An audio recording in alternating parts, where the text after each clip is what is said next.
અમર ચિત્રકથા. વાલ્મીકી. આપણે ભારતવાસીઓ બીજા કોઈ પણ કવિ કરતાં વાલ્મીકીના સૌથી વધુ ઋણી છીએ. અત્યાર સુધીની સૌથી વધુ અદ્ભુત કથા રામાયણ તેમણે આપણને આપી છે. પ્રાચીન સમયથી આજના દિવસ સુધી ભારતના લોકોના દિલ પર રામાયણનો જે પ્રભાવ રહ્યો છે તેને શબ્દો વર્ણવી શકે તેમ નથી. રામાયણે આપણી માતૃભૂમિના જીવન અને વિચારધારાને ઊંડી અસર કરી છે અને ભારતીય સભ્યતાના ઘડતરમાં મહત્ત્વનો ભાગ ભજવ્યો છે.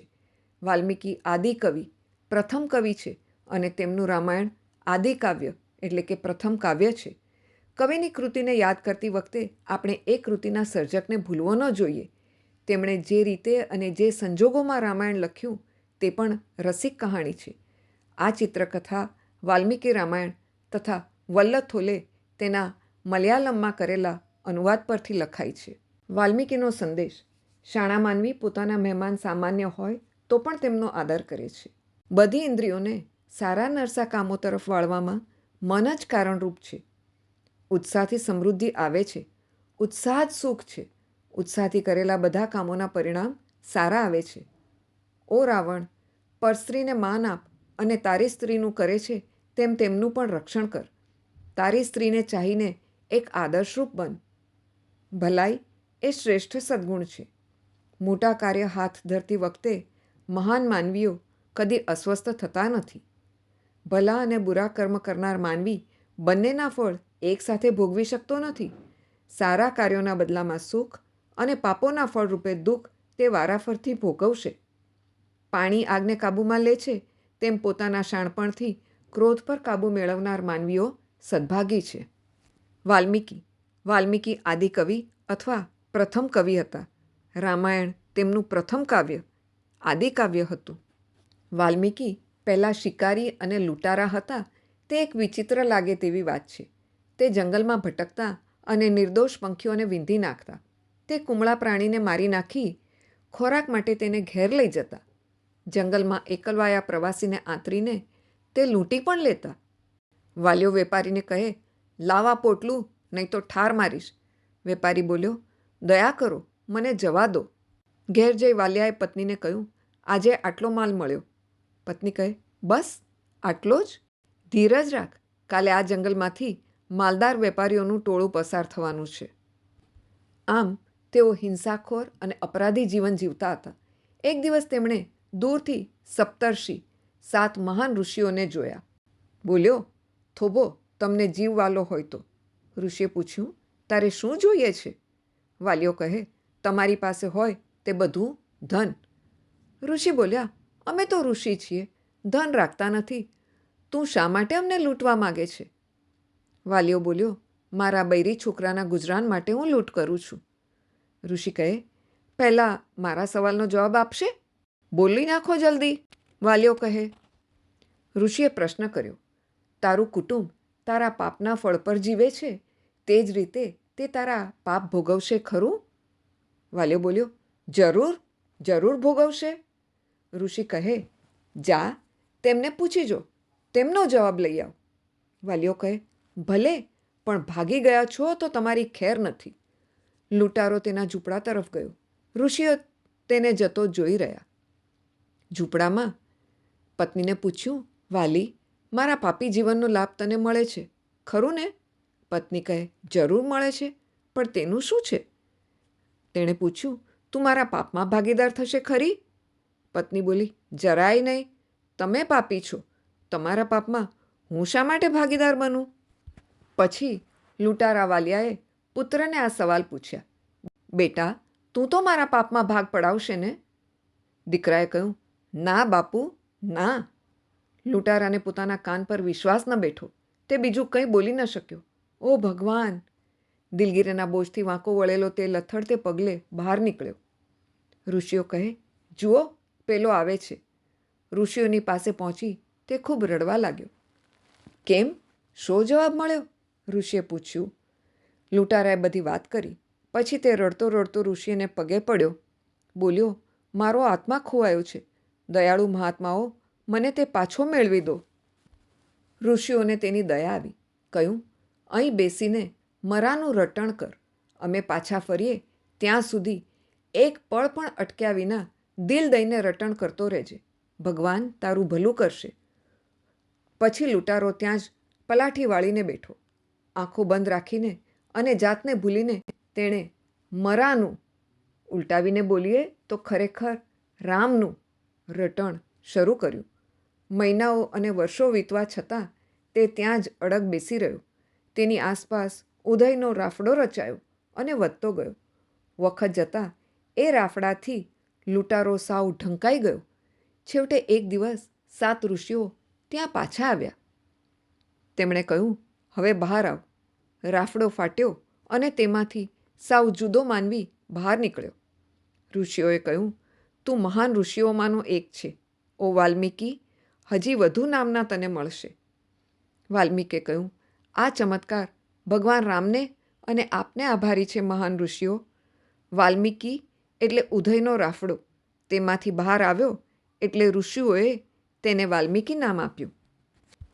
ત્યાર પછી પોતાની આધ્યાત્મિક શક્તિ અને જ્ઞાનથી વાલ્મીકીએ બધે સંત તરીકે નામના મેળવી. ઘણા વખત પછી મહર્ષિ નારદ તેમને મળવા આવ્યા. પધારો નારદજી. નારદજી કહે, ઓ પવિત્રતમ માનવી, ભગવાન આપનું કલ્યાણ કરો. પછી તે બંને વાતો કરવા લાગ્યા. વાલ્મીકી કહે, નારદજી, માનવોમાં સૌથી વધુ સંપૂર્ણ કોણ છે? નારદજીએ કહ્યું, અયોધ્યાના વર્તમાન રાજા રામ. હું આપને રામની અદ્ભુત કથા કહું. વાલ્મીકી કહે, કૃપા કરીને કહો, હું તે સાંભળવા ખૂબ આતુર છું. પછી નારદે રામની કથા કહી. હું જાણતો હતો તે બધું મેં કહ્યું, નારદ બોલ્યા. વાલ્મીકી કહે, કેવી અદ્ભુત કથા. હું આપનો આભારી છું નારદજી. પછી નારદ ત્યાંથી વિદાય થયા. પછી તો વાલ્મીકીને સાંભળેલી કથા આખે આખી યાદ રહી. આખો વખત મને બીજો કોઈ વિચાર જ આવતો નથી. કેવું વિચિત્ર. તેમણે પોતાના એક શિષ્યને બોલાવ્યો. કહ્યું, હું તમસા નદીએ નહાવા જાઉં છું, મારી સાથે ચાલ. શિષ્ય બોલ્યો, ભલે ગુરુજી, હું આવું છું. થોડે દૂર ગયા પછી વાલ્મીકે કહ્યું, જો કુદરત કેવી સોળે કળાએ ખીલી છે. એક ઝાડની ડાળી પર નર અને માદા પંખીનું જોડું ગેલ કરતું હતું. જો પેલા બે પંખી કેવા પરમ સુખી છે. તેમનો એકબીજા માટેનો પ્રેમ કેટલો નિર્દોષ અને નિર્મળ છે.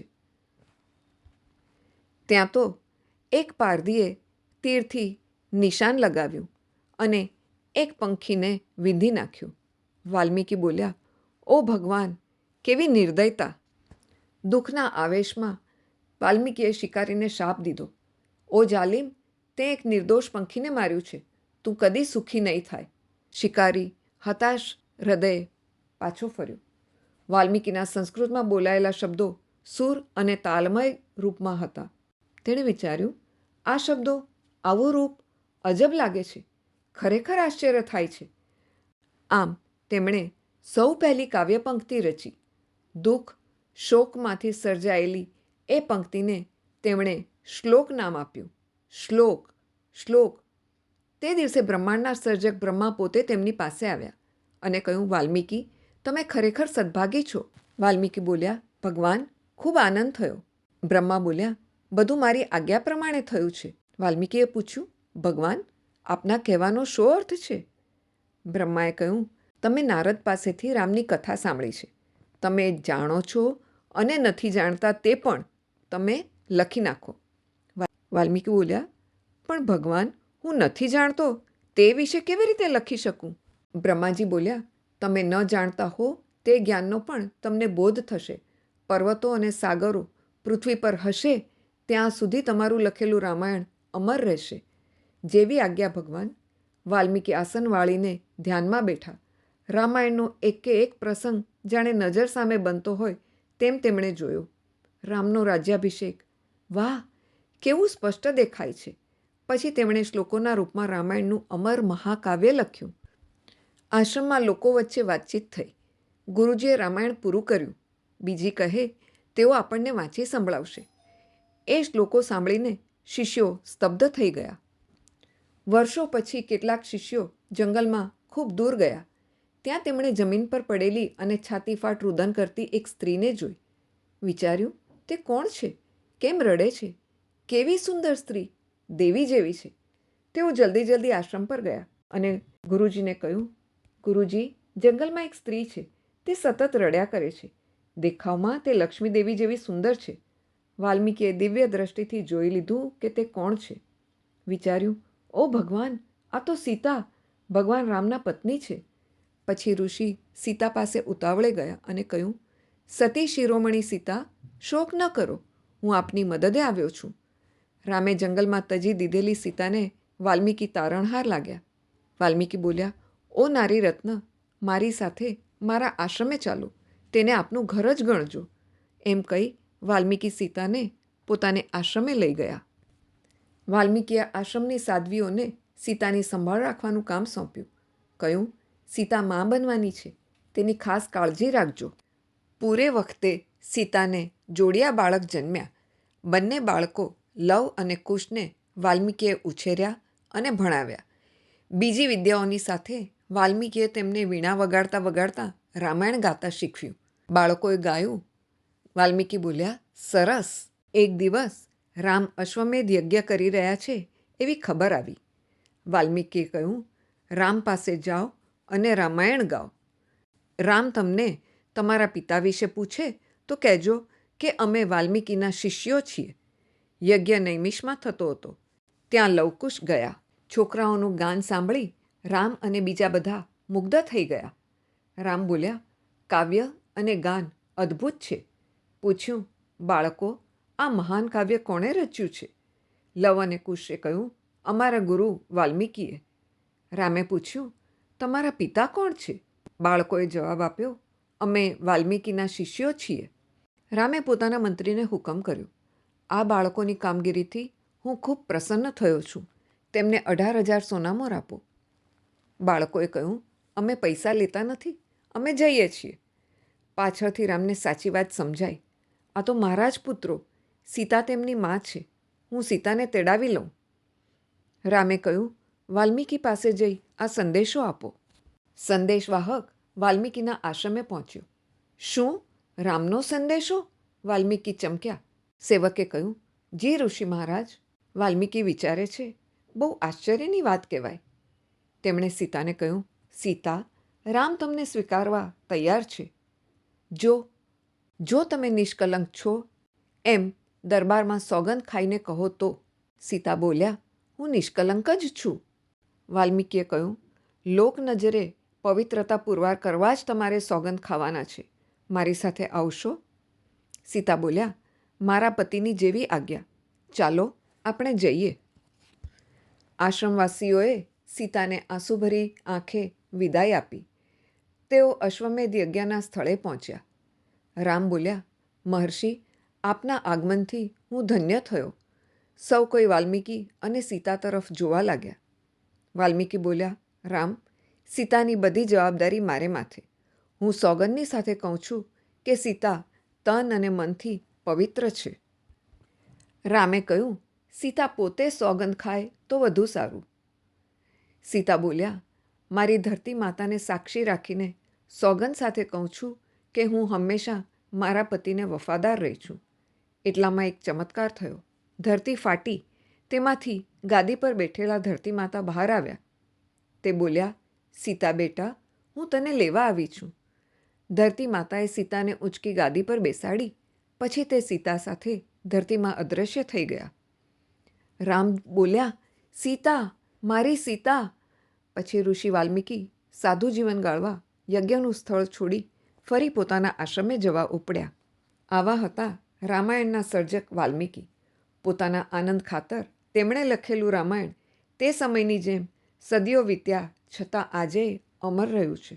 અને હજી પેઢીઓ સુધી, અને બ્રહ્માએ કહ્યું હતું તેમ પૃથ્વી પર પર્વતો અને સાગરો રહેશે ત્યાં સુધી તે અમર રહેશે. અસ્તુ.